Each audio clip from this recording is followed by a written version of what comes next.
Peace and love, people. I'm Ryan Lee, the therapy author. As you know, my platform is for special people with special stories. And today, I've got somebody that is also in the industry. But what makes this interview special to me personally is this person has been supporting me off camera, on camera. She bought my book. And it's been organic how she's been supporting me. This person, I'm big on expression, as you can see my platform. And this person has used her expression to reach thousands, if not millions of people with her voice. So I'm blessed to be able to have this person on my platform. And I hope that my audience feels the energy that I felt from this person. Terri Walker. Oh, that's a very nice introduction. But everything you said was true. That's how it all met, yeah. Yeah, man. Thank you for being here. Thank you for having me. How are you?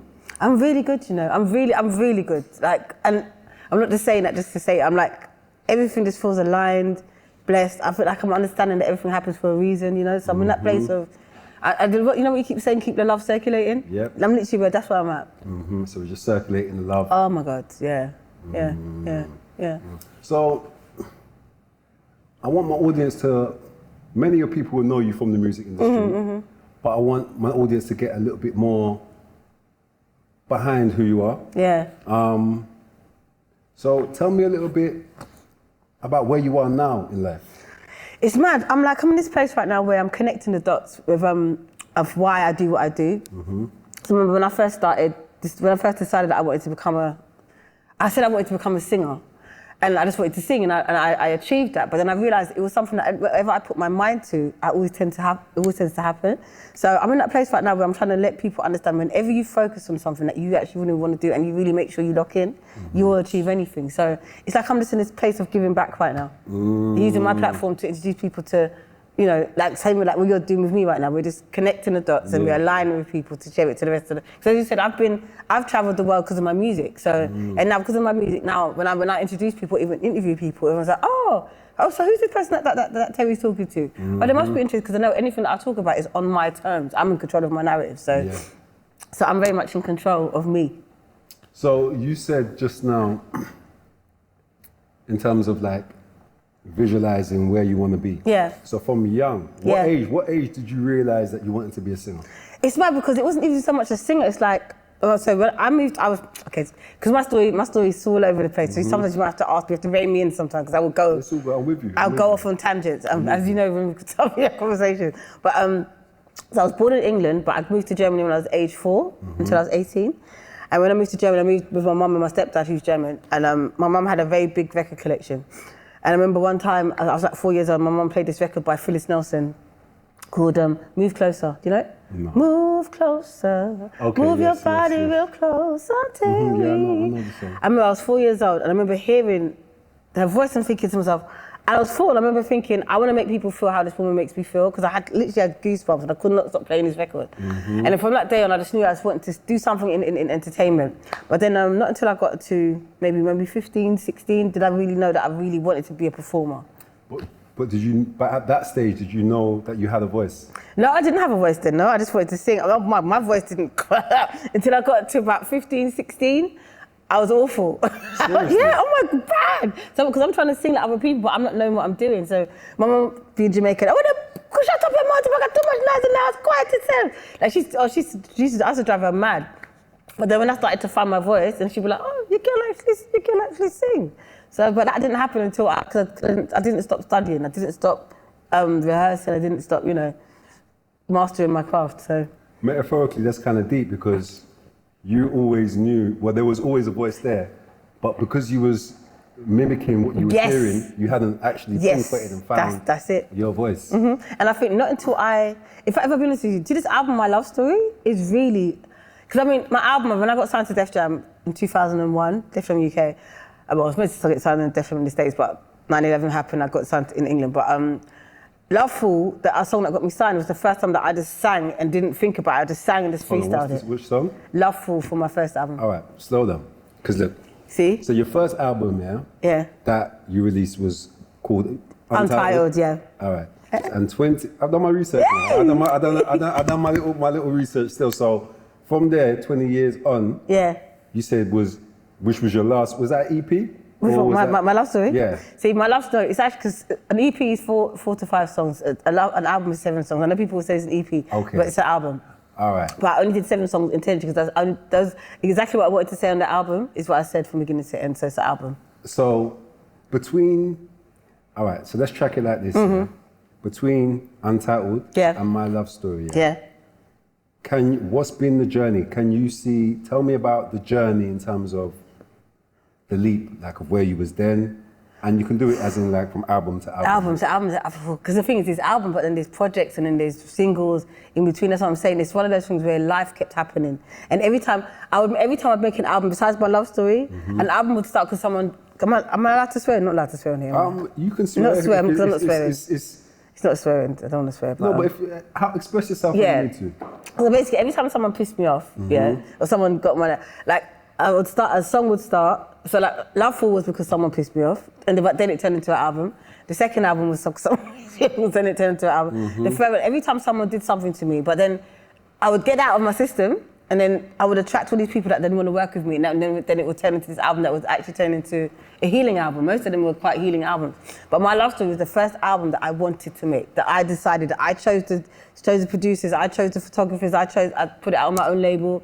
That's the first time I said, I'm doing this, I want to do this as an artist. So that's more or less what you're talking about, is alchemizing basically your experiences. But you see, My Love Story, Yeah. I zoned into that album last night properly. Yeah. Like I really zoned in. I know you said that. And to me, that was literally like a short book. No, seriously, it was like a short book, and let me tell you what I mean. I want you to break it down. Yeah. It was like the title of each chapter. Yes. It was 7. It was like 7 chapters. This is how I got it. I love that. It was like 7 chapters. Yeah. And when you was going through the motion, it was when you got to Fearless, basically, or even one step before Fearless. What's the song? I remember. I remember. It was like you had gone back to your roots. You had re-woken up, and then when Fearless had come, you was already in your zone. Yeah. You was already in your zone. But then when you came the track after Fearless, it was like you was a messenger. Do you know what I'm saying? And even now, seriously. Where should I go? Because even as I said, you've been supporting me. Like you plug my book, you've been supporting me, but like off the camera as well. And even that tune resonated with me deep. Rhythm of Change? Yeah. Do you remember, I sent it to you a while back, and you don't think you noticed at the time. I sent it to you one time. I think you was going through something. I said, listen to this song. And it's only now that you... that tune resonated with me deep. And not only that, it was soulful. I could hear your heart. Because you sing from the heart as well, you know. You got a very soulful soul. So just summarize, and then the last tune, and then, hold on. So then you went somewhere else there, because the last 2 tunes was balanced as well, because it was like, this is my interpretation, what I got from it. I love it. It was like you was, there was a funk and a vibe about the second to last tune. Yeah. But at the same time, it's like, I'm doing my thing, I'm out here, I'm here to dance, I'm here to vibe, but it wasn't like, you wasn't really trying to shut anyone down too tough, but you're just letting, but then you balanced it with the last tune, because it's almost like, it was almost like the message I was getting, it was like, you surrender to a higher love.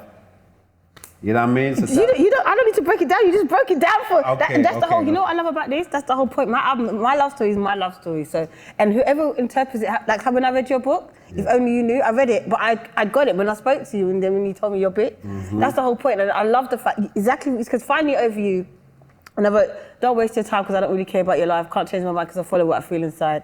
I love me more, you feel unsure, you can't ignore, I don't care, I'm wasting no more time. I'm finally over you. When I wrote those lines, I don't know where it came from, I don't know where the melody came from, and I was like, yo, I'm ready. And that's when it all happened, and that's when I knew this is nothing to do with me.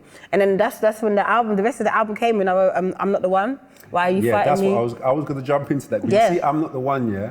Why I like that one, because really what you're saying is I am the one, but what you're saying is I'm not the one to really be really, I'm not that person, do you get me? And why are you fighting me? that's like, that's not just even in terms of relationship, that's just in terms of just the, I'm not the one, like I'm here on my journey, so I resonated with that. And the thing is, the whole album, I know some people might think of it as a relationship, but some of it could be, but it's all metaphorical. It's all about, it could be your girlfriend, it could be your boss, it could be your work job, it could be anything, but it's all transferable skills, as you say. So, and it's mad because I surrender is literally me saying, as I said, I'm ready to just submit and just commit to something that is just finally, because I just want to be at peace now. I've done so much, but I'm always going to still do what I need to do. But that's why the album is literally 7 chapters of me telling you my love story, like from Finally Over You to I Surrender. There's a beginning, a middle, and an end. No, I got that. I love that you got that. I got that. I zoned in, and I'm very musical as well. Yes, you are. And I was able to connect with you. I was able to connect with you from listening to my story. But do you think is it because you got to know me before? I think. Because if you hadn't known me, do you think? I think where I went yesterday. Only that's like a more journey with the music. So I found. No, I think that was something different. Yeah. Yeah, because it aligned with what I already knew about you, but it was good to just experience it myself. Yeah. You know? This is like the perfect plug for my album, by the way. No, seriously. I love it. No, all jokes aside, if you haven't listened to it, go and check it out. Trust me. Go and check it This out. man knows his music, you know. Let's see the things that you listen to. I love it. Thank you. Oh, wow. So in terms of your music career, when did you actually know? You said 15 when you knew that you wanted to. Yeah, that I wanted to sing, that I wanted to be a performer. But when I really realised and understood that no one could chat to me, singer-songwriter, singer, 30 years in the game. Then when I knew that is when, after we worked with Salam Remy. Okay. I remember I told you about him, so. And when I found out, for instance, there's a lot of people that I met in my journey that I've been around for maybe a year or two, and then somehow find out after that they end up being the people that produced or were influential in making my favourite artist. So I was hanging out with Salam for a good year, we was doing work and stuff, and one day he just said to me, what's one of your favourite records that inspired you? And I said, do you remember this record by the Fugees? I wear my sunglasses on to wear. Do you remember that? Don't really suck, can I get identified it?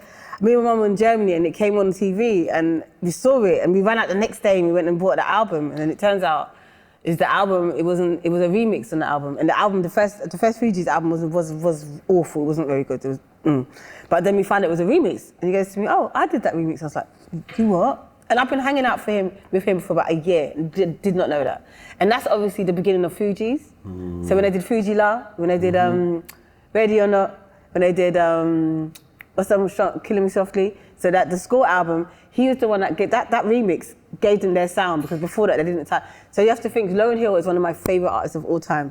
So Miseducation of Lauryn Hill, when she sings, Lauren is only human, I think I haven't been through the same predicament. I remember listening to that and her saying to me, yeah, I'm not judging you, I've been there before, but I'm gonna give you some wisdom. Like how you're saying with Rhythm of Change, I'm kind of giving you some guidance to say, I've been there before, so don't stress. Just keep doing what you need to do, but just, learn from your mistakes, take accountability, and you're gonna be okay. Yeah. And that's what it is, and I think this is where I get I think that's what I got my understanding from this album.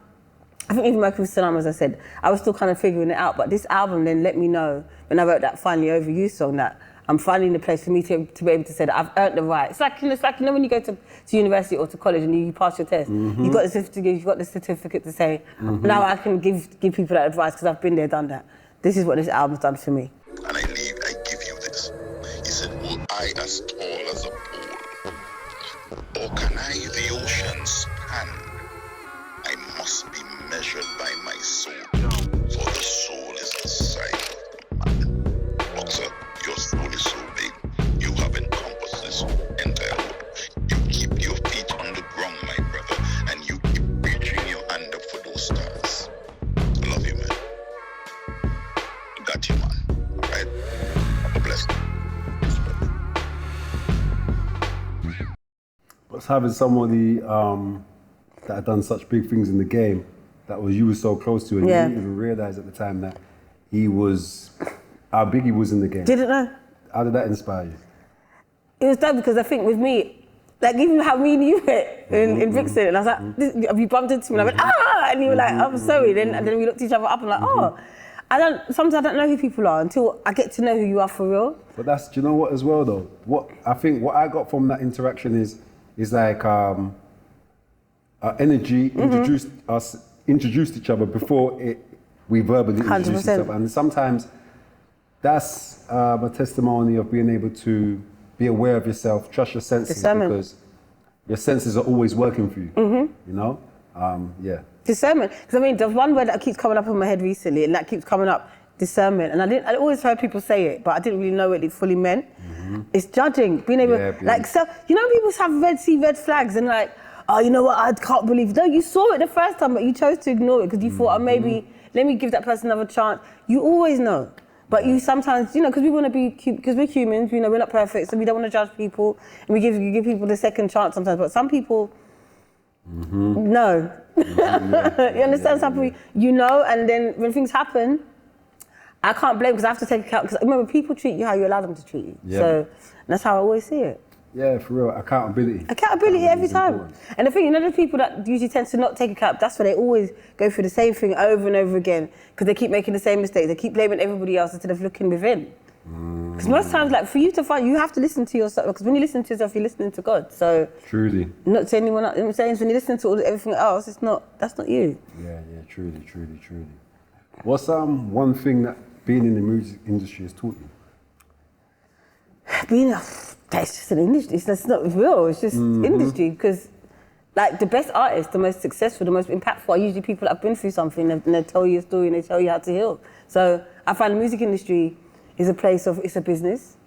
But like most things are business. But I think the ones that when it's about healing and about truth, I think that's what's really taught me, because I'm still kind of learning, to be fair. So it doesn't stop. You know what I mean? So tell me, what have you learned about trusting your own intuition? That everything happens for a reason. I keep saying that. That literally, that when certain things happen and I do things that I know better, but I still do nonsense, I still need to learn something for some reason. I think, you know, sometimes there's a reason, like, I know, why did I do that again? I'm supposed to learn something here because I know I should have been there. And that's what's happening with me recently. So I think that's what it's taught me about me trusting myself. Because I think, but I've outgrown this. Why am I still here again? And then no, I haven't learned something. There's something that I still need to learn. So that's why I'm here. So earlier you mentioned it, but I'm gonna loop it back round. What lesson are you going through currently that is almost, how to put it, a lesson that you're going through that you're still learning? You know, some things that you go through and then you're having to go through it again. Is there a lesson like that you're going through? A looping lesson. A looping lesson. I think in regards to relationships, maybe that's the only one, because everything else has been. Most of my friendships have been 30 years long. My career, when I want to do something, when you say I want to do an interview, whatever else. But I think just meeting people that I know that are really for me in that sense. I think that's the only. But then not even that I'm thinking now, because before I'd overthink things and be like, oh, why did that happen again? Now I'm like, something happens once. I don't want to know. I don't want to ask you a question. I know. I don't need to know what you're saying, because in my mind, God's already given me the answer. So why don't I keep going there asking people for reassurance when I know exactly what it is? Yeah, it's already been been written. Yeah, because remember, I believe in energy, so you feel it. 100%. And then sometimes I don't have to tell someone how to love me or how to deal with me. If I've told you once, or even someone pays attention to the little things that I say, and they say, you know, I don't really like that, but then they keep doing it, that means that person's not for me. Because if I told you that I don't like something, or you can see I've said it, or I pay attention to people that I care about. So I want you to grow, and I want you to feel comfortable. I want you to be in a safe space. So, and I feel like I'd want that in return. So. No, I've noticed that about you. You've got a very warm energy, and you give. Yeah. But one thing I'll say is, where did that come from? Did you always have that energy? Is that something that you developed? Yeah, I feel like I've always been that way. Like, when I have, everyone has. But I think also because I think my mum, she's like, she's the ultimate, like, for me, that's my hero. That's my first person that I've seen. And it's the way that she would build up, but at the same time, she's also very, very opinionated, has her ways. If she doesn't want to do something, she ain't doing it. Whilst with me before, I used to be very like, oh no, everyone kumbaya, everyone hold hands together, let's all be happy. And she's like, no, does everybody deserve this? I'm like, Mom, stop being so harsh. But then I had to learn that as well, because I remember she's gone through her struggles and her journey for her to become who she is. So, and I think before she was quite giving, and until she realised not everyone, not saying that, because I wouldn't even hate saying that not everyone, because everyone does deserve it, but it's like, some people have to earn it more than others, if you know what I mean. 100%. Do you know what I mean? 100%. Because there's some people out there that's just wicked, and then wicked forever.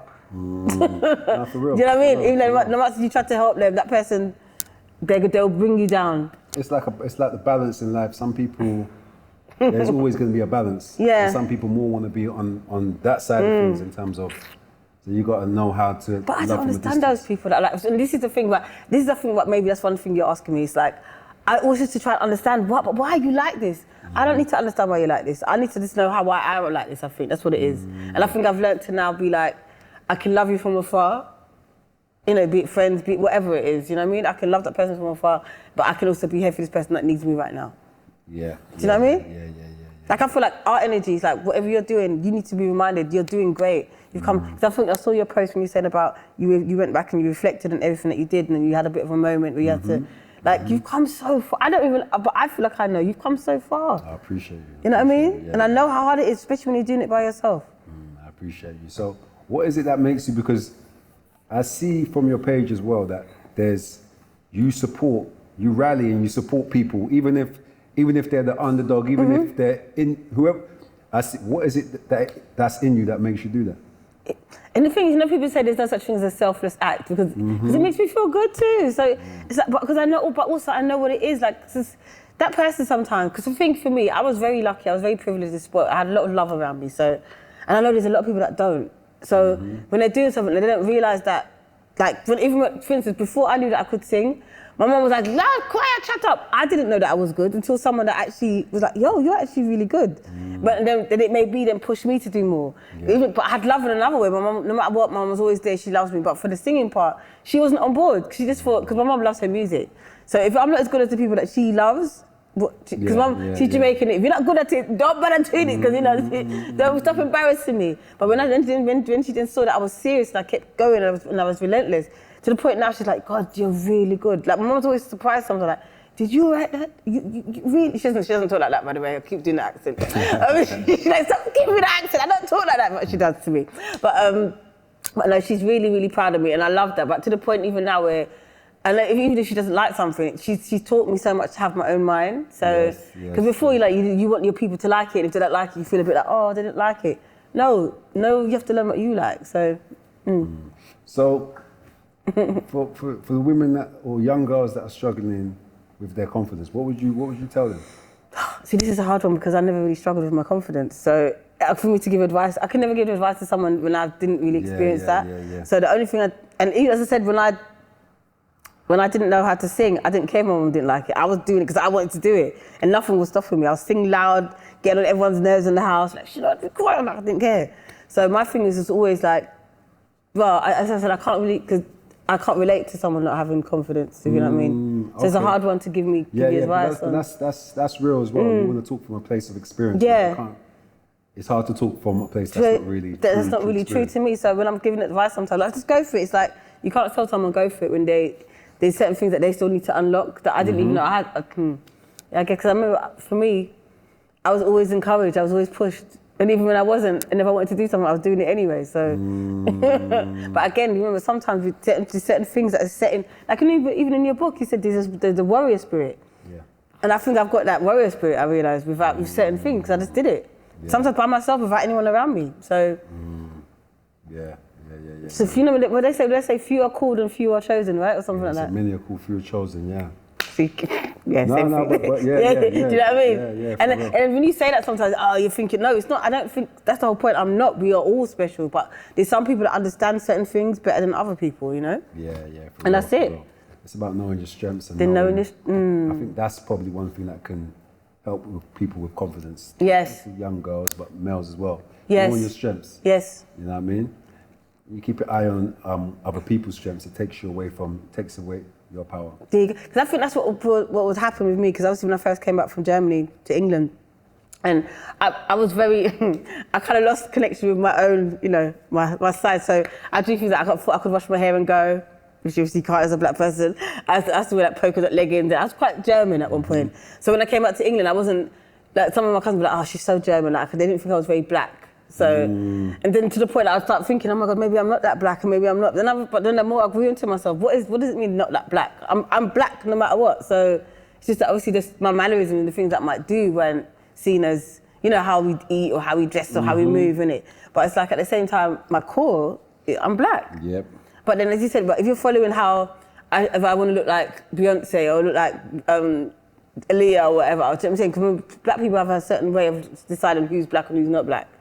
And for me, we all are. Yeah. In different ways, obviously. So. For real.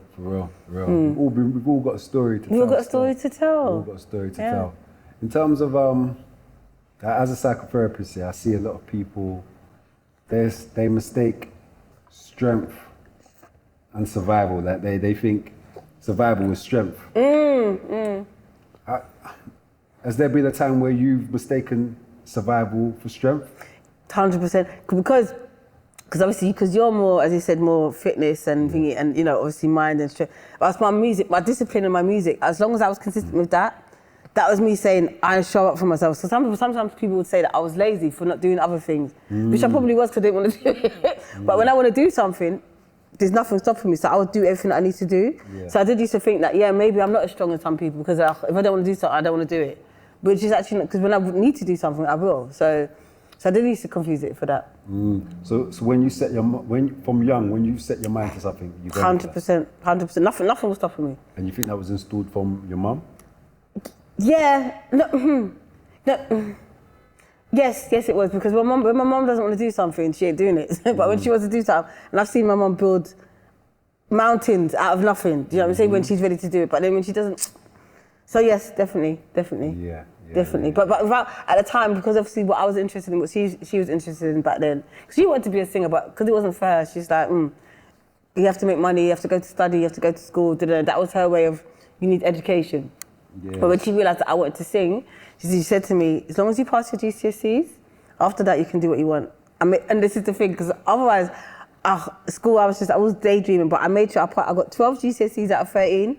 I passed them all A to C, and then she's like, okay, well, I can't stop you now. You did what I told you to do. So, and my mum was a woman of her words. So when she said something, she meant it.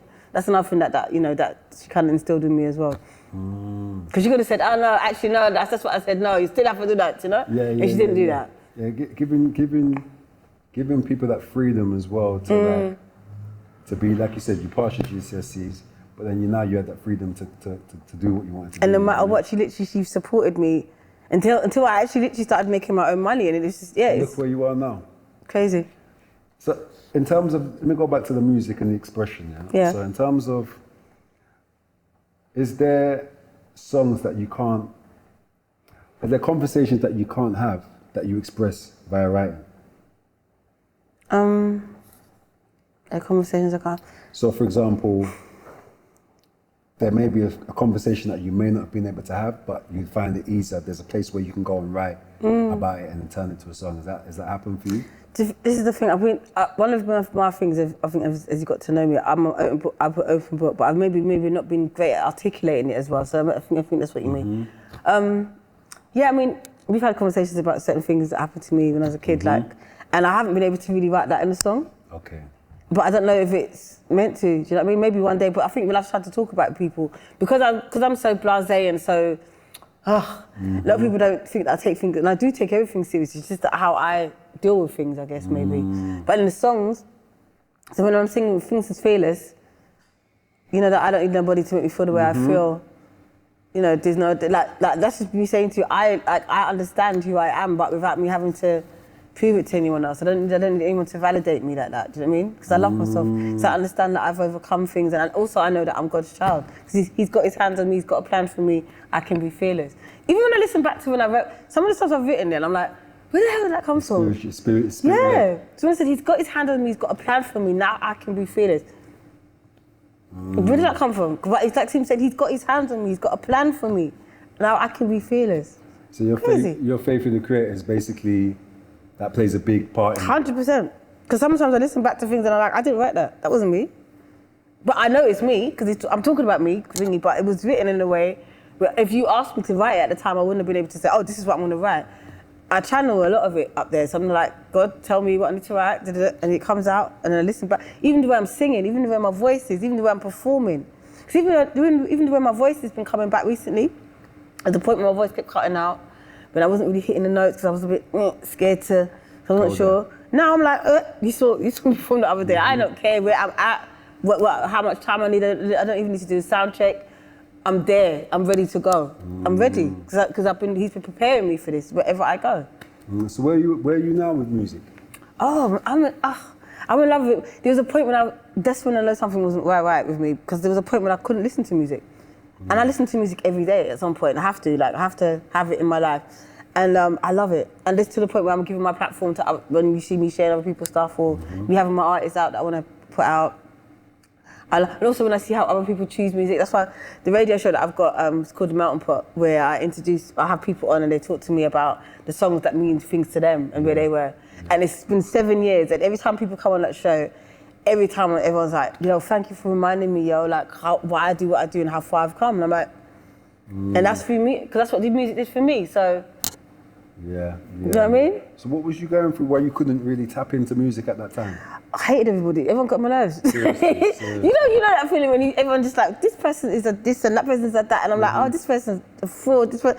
And when people are trying to tell me, sorry, I didn't spat, oh my God, sorry. No, you're good. You're good. So when people try to tell me stuff about myself, but I know they haven't been through what I've been through, so I know you don't know what you're talking about. It's very difficult to talk to people about stuff when they haven't experienced, or even if they haven't been where you've been. So, and it's very isolating. So when you find yourself then talking to them about stuff, oh, you're being sensitive, oh, you're a bit crazy, oh, you don't listen. But you don't listen to me. I'm trying to explain something to you, but you're not hearing me. So, and what I realized when I stopped doing music for a minute, and people would see me, and then people that were into my music before would remind me of the songs that I'd written back then. And then that's when I started connecting with the next generation that would discover me through other people. So, and that's why I've been out recently, because they're like, oh, but Terri, I remember that you saying that you heard Loveful. I didn't, the LOVE song. I didn't even think that you would know that song. In my mind, I wouldn't even know that you'd know that. One of the songs that's crazy. But how did you hear that though? That's just almost been on my journey. That was just drummed into my head. That's mad to me, because that was never one of my singles. You only ever would probably see that if I was performing that live. It was never a song that was not really, I mean, I don't know if it was played out like that, but that's mad. Yeah. Because that wasn't one of my main songs. Seriously? This Is My Time was, whoopsie daisy. Oh. But LOVE was one of the songs that would, when I did a live set, that would always get played. And I think maybe some of the underground stations might have played it, but it was never a song that people would request. So for you to say that one, out of all the songs, it's kind of crazy. That's mad. Yeah. All right, so I know we're coming close to the end, but let me say this here. What's your writing process as well? How does that work for you? Do you know what? Again, if there is no process, it's like, you know, when you keep saying rolling with the just. I literally, before I used to think, oh my God, I have to write, I have to have these ideas, I've got to do this. I realised when I go in the studio, especially with someone that I'm supposed to work with, sometimes I just go on the mic and I freestyle, just melody-wise, and then the words will come. Some words will come, but sometimes the idea of a word or like a form will come, and then the idea, and I'll start writing. But I haven't been so I don't know what my process would be now, because I haven't been in the studio for a while writing new stuff. But I think I know that before getting back to this point, I remember I started to realise that every time I would just let things just flow, and then listen back to it and go, oh, so this here. Okay, let's circle back to that, and kind of how you're doing your interview. Yeah. You circle back to it and go, okay, let me go back here and then explore that, and then it turns into a song. So all right, so right now then, so like I'll speak personally, like, you see when I wrote my book, it was like very spirit-led. It was just like it all poured out of me. Yeah. It's not really a big book, but at the same time, I was able to just pour. Yeah. And when people, I know there's a second book coming, but I want it to feel that same feeling. So when I'm about to write, it's like I'm just in the zone and I can just go. And I will know, like, the spirit would already told me what I'm going to be writing about, how I'm going to be writing. Is it similar to that with music right now for you? Have you got more music coming out, or are you just waiting for the spirit to guide you? Do you know, I think it's the same, because I think for me, because a lot of songs that happen would always happen with someone telling me, oh, you need to do another album, you need to do. I don't need to do anything I don't want to do. But before that, because I was still, and also because I was also honest about, I haven't arrived where I need to arrive yet, and I don't think I've earned for me the right for me to say, listen, you can't chat to me because I've got these. Like, it was more a thing of, I'm still learning, but I know I've learned everything I needed to learn for that chapter. But for the next album, I feel like everyone else still needs to connect the dots of what I've done before, because so many people don't realise there's been a whole journey before you get to my love story. Because you've met me at this stage in my life, we had a conversation about like, so when you've heard my love story now, you're like, oh. Now, if you go back and listen to the other stuff, it's all going to make even more sense. So I'm in a place of where it's like I'll be going backwards if I tried to force an album. Yeah. And you've been doing what you've been doing for so long. Like you said, it's got to come from that space. It has to come from that space. Because otherwise, it's not like I said, My Love Story. Yeah. That's like a book. When you really tap into that, that's like a mini book. It is. So you want it to have that same sort of feeling. Yep. Yeah. I wanted to turn it into like a movie or even like a little mini, like a movie, like a mini series. Because as you said, each chapter has this. It's got that feel. Yeah. 100%. And that's what I feel. Like I picture it starting on me on a bicycle, just riding through London on a sunny day, going, "Don't waste your time," and then it just kind of segues into all the different. Because it segues into like the beginning of me telling it could have been any situation, but then it ends on me saying, "Guys, I'm at peace," which I really am. So, for anybody, young women, what would you want people to know or take? What would you want to leave or people to take from this conversation that, like, when they leave, once they watch this? I want them to, Rhythm of Change, that's the song. Do what you gotta do, say what you need to say to get you through the day. When things get harder, you'll be all right, yeah, you'll be fine. Like that song there, it was literally, because it's mad, because I remember hearing Dribble Can't Keep Running Away. I heard the Fast Side that day, and that melody kept coming to my head. And I said to God, yo, I want to do it, I dare. And that's when that beat came, and I literally practically freestyled it. So what I'd want people to kind of take from this conversation, even just my journey, is like, trust yourself, man. Like listen to, because you tell yourself the truth. Like you got to listen, you got to tell yourself the truth. And the moment you listen to yourself and you're honest with yourself, and you don't lie to yourself about what you want and what you don't want, because sometimes people lie and say, no, I don't really, but you do want that. Or, oh, I don't like this, but you do like that. Or, be honest. Be honest. And then everything will reveal itself, because the truth sets you free. That's a powerful message to leave. And I just want to say to you, honestly, I appreciate everything that you're doing for me. The energy that you're giving me, the support that you're giving me, and I can feel the sincereness in it, and the encouragement. Because sometimes, like Salam Remy said, sometimes it's having that person around you that's really resonating in humbleness, because you are very humble as well. You've got and a lot of energy. At the same time, it's like I can. I'm using my senses, and I know that, bro, now you're actually riding, you're actually pushing me. It's not fake. I don't want nothing from you, don't worry. No, seriously. But some people, they're doing it for ulterior. Yeah, so I appreciate Because when I see you winning, I feel like I'm winning. And then I see you getting up and saying, you know what, I heard that, because I can see that you've been, and I know, and then it's because remember, I've got a lot of brothers, I've got a lot of, so I see, and they're good men, and I know all they need sometimes is someone to just keep them locked in. And if they're not locked in, they're going to go down a certain mad route. And I know it. And you can see when someone's genuine, because there's a lot of people that trying a thing and they say they're going to do this. Your book is what really, when I read the book, I was like, from the opening scenes of the book, I was like, oh, he's serious. He's not just, I'm out here trying to do a thing and I'm writing. You're really about this life. And that's why I feel like I've got to protect that as much as I can. Thank you. But you know what? It goes back to what I was saying earlier. Sometimes you've got to get to a stage where you start to acknowledge yourself and allow your senses to guide you. Yeah. Use your discernment. Something Terri was talking about, you being able to use your discernment. And when that happens, it's just like the same vibe that me and Terri call. It's like your energy will go in front of you. Yes, transcend you. Yeah, you know what I mean? 100%. So that's a perfect example.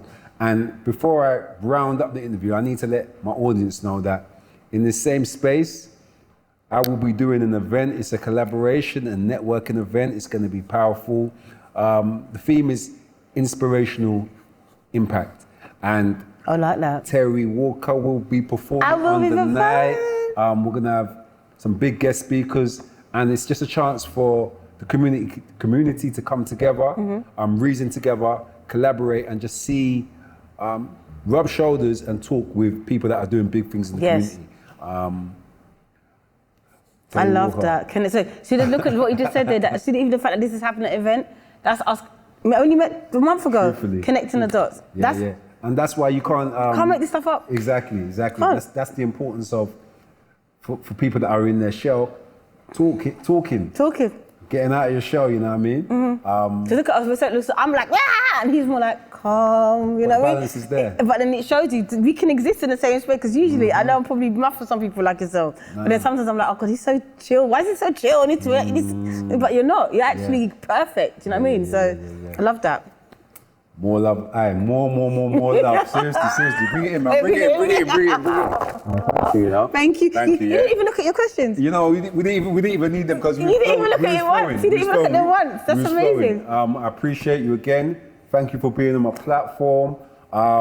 You probably know where to find her, but you can plug the audience. I'm just on Instagram. I am Terri Walker.